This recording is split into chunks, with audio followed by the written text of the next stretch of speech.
So for this first weekly newsletter video, I want to address 2 points of two events that happened this week.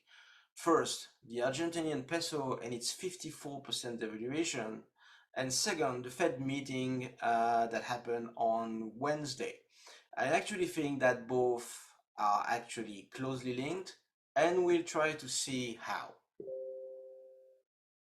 First, the Argentinian peso devaluation.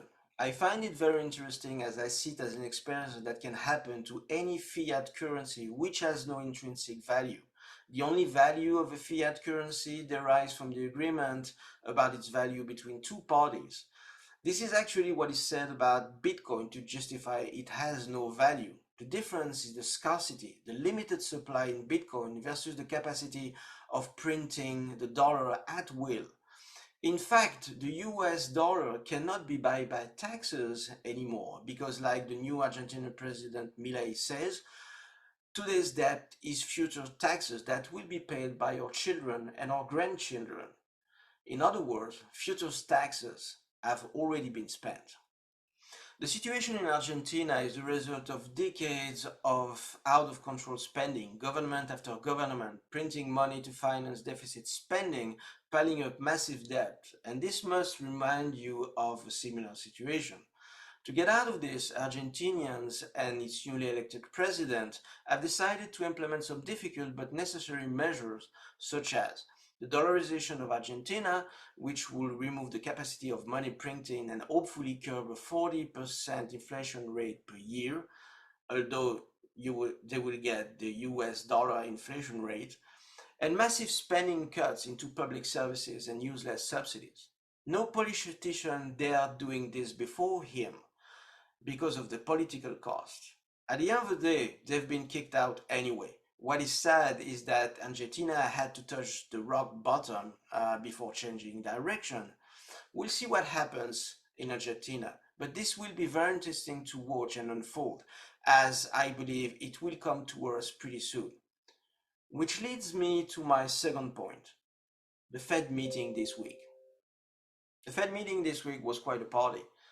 I actually believe that Powell had no choice than to give the markets what they wanted, and the anticipation of 3 rate cuts in 2024, which is very dovish. My opinion is that Powell didn't want to take the risk of crashing the markets ahead of an election year and be held responsible for ruining Biden's chances.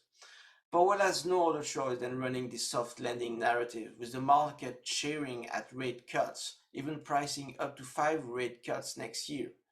The rise in bonds is a welcome relief for the banking sector that is still virtually bankrupt and still under massive unrealized losses on treasuries. However, the situation has not changed, and Powell is only kicking the can a little further until next time. If history is a guide, as well as Argentina, making money cheaper rapidly after a first wave of inflation will likely trigger another wave of inflation, only bigger this time, just like in the 1920s or the 1970s. This is what happens when you decide to throw in the towel in a fight against inflation. Numbers are not good, and it has become insane that the US numbers cannot be trusted more than China's.